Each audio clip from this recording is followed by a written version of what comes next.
Election का process कैसे होता है बच्चों? तो पहले बात तो कॉन्स्टिट्यूंसीज का एस्टैब्लिशमेंट होता है कि किधर किधर वोटिंग होने वाली है, किधर किधर किस किस एरिया में वोटिंग होने वाली है। पहला पॉइंट, फर्स्ट चीज।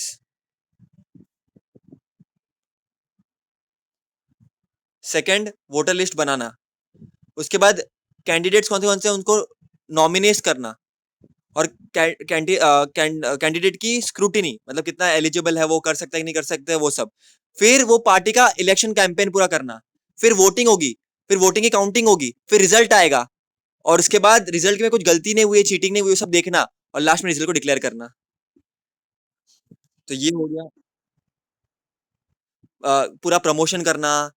वोट करो, वोट करो, मोक्षित मेहता को वोट करो। मोक्षित मेहता आएगा, बिजली पानी लाएगा, वाईफाई फ्री, बस फ्री, पिज्जा फ्री, सब कुछ free, free, free, free, free. ऐसा समझ रहे हो इलेक्शन कैंपेन?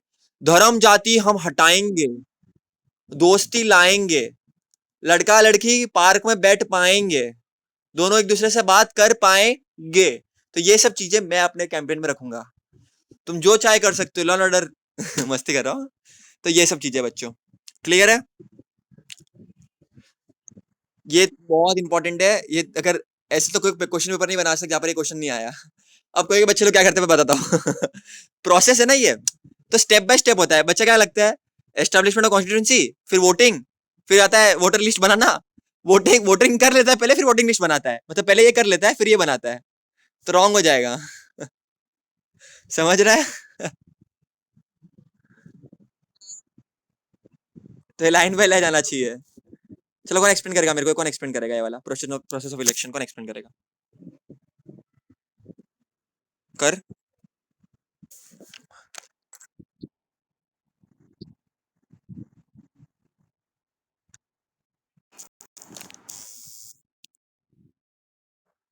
अबे कॉन्स्टिट्यूशन का एस्टेब्लिशमेंट नहीं होता है बच्चा, कॉन्स्टिट्यूंसी का होता है।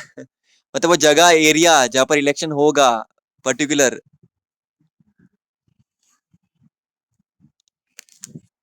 इसके बाद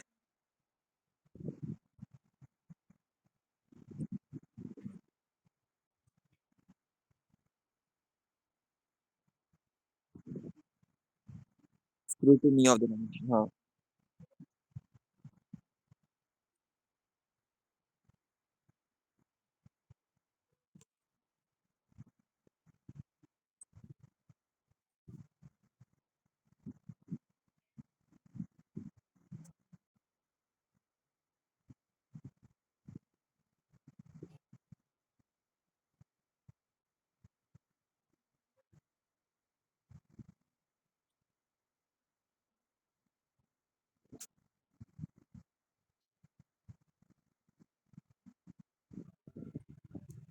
समझ रहा है?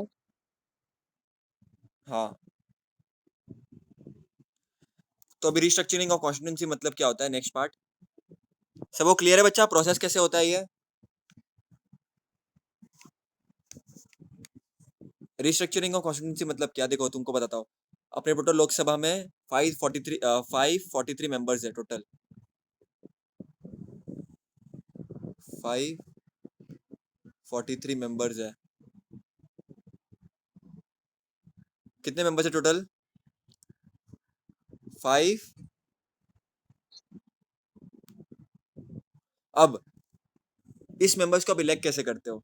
तो हर एक मेंबर रिप्रेजेंट करता है वन कॉन्स्टिट्यूंसी को।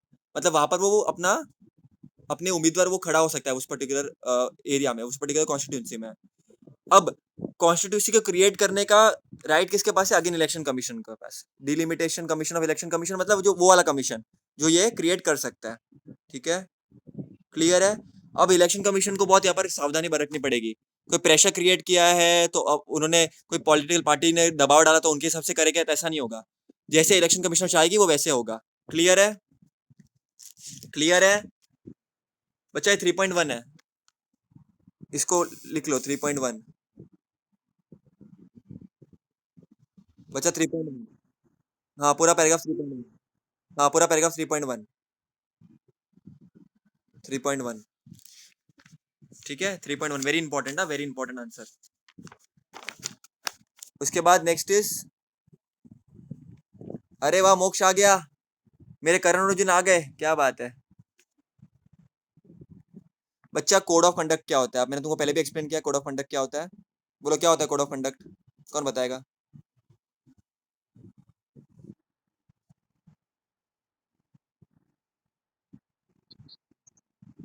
Excellent, excellent. So election commission ने कुछ अडॉप्ट की है कोड ऑफ कंडक्ट जो फॉलो करने पड़ते हैं हर किसी को।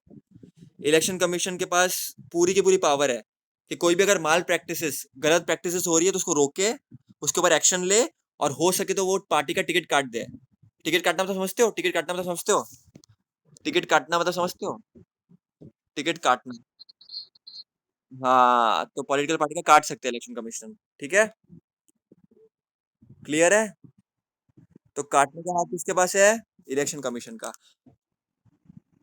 ये चैप्टर नंबर 2 बच्चा। तू मिस किया था मीटिंग ये वाली, don't worry. The electoral process मैं तेरे को सेंड कर दूंगा इसके रिकॉर्डिंग्स, ठीक है? इसके मैंने मार्किंग्स भी दे रखे हैं। इसका लर्निंग वगैरह का वो करना है, मोक्ष तेरे को आज ही लर्न करना है ये चैप्टर, ठीक है? उसके बाद the code of conduct explain that rules followed by the government, political party and voters before elections and after elections. तुमको पता है बच्चा, बहुत बार क्या होता है, तुम लोग ने पूछा होगा ना किसी मम्मी पापा को, तुमको तो तुम लोग ने अगर पूछा होगा किसी को भी, तो पता है कोई कोई लोग अपना बताते नहीं है कि मैंने किसको वोट किया। क्यों नहीं बताते? क्यों नहीं बताते? It is suppose to be kept very secret, because इससे क्या हो सकता है, ओवर पावर हो सकता है कोई भी। मतलब समझ, फॉर एग्जाम्पल तुम्हारी मम्मी कांग्रेस को वोट करते आई है, तुम्हारे चाचा कांग्रेस को वोट करते हैं, तुमको भी घर से फिर प्रेशर किया जाए कि नहीं तुम उसको ही वोट करो, तो ऐसा नहीं होना चाहिए। तुमको अपनी बुद्धि लगानी चाहिए और अपने हिसाब से वोट देना चाहिए। अब एक चीज याद रखना, बहुत खास बात बता रहा हूँ मैं। ये कोड ऑफ कंडक्ट ऐसा है।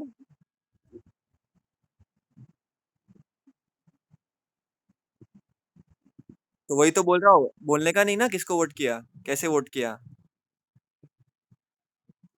Code of conduct explains the rules that are followed by the government, political parties and voters. अब इसको गवर्नमेंट भी वायलेट नहीं कर सकता, तुम समझ रहे हो बेटा रूल? इसकी ये इसके ओवर, इसकी वो समझ डेप्थ। इलेक्शन कमीशन ने जो ये जो रखे हैं रूल्स, उसको गवर्नमेंट तक हटा नहीं सकता। तुम समझ रहे हो इलेक्शन कमिश्नर की इज्जत किधर तक है? इसको गवर्नमेंट तक हटा नहीं सकता। बच्चा, ये बहुत बड़ी बात होती है, गवर्नमेंट का बहुत पावर होता है, गवर्नमेंट भी हटा नहीं सकता, तुम समझ जाओ अभी। इलेक्शन कमीशन, किसको कमिश्नर बनने का, इलेक्शन कमिश्नर बन सकते हो बाबा। अच्छा, जरूरी क्यों है कोड ऑफ कंडक्ट, मेरे को बताओ। कोड ऑफ कंडक्ट जरूरी क्यों है? Why necessary? अपनी मन मर्जी ना हो, फिर कहीं ऐसे तो फिर कल के कोई एकदम पावरफुल आदमी आ गया, वो तो अपना वोट मांगता रहेगा, बार बार अपना चीजें करता रहेगा, उससे फिर पूरा का पूरा खराब हो जाएगा ये पूरा प्रोसेस। इसीलिए ये बहुत जरूरी है कोड ऑफ कंडक्ट रखना, ये रूल्स रखना, रेगुलेशन रखना बहुत बहुत जरूरी हो जाता है बच्चों। क्लियर है? ये इंपॉर्टेंट आंसर है, ये पढ़ लो, अभी के अभी पढ़ लो, चलो ये। What is code of conduct? कोई पढ़ लो।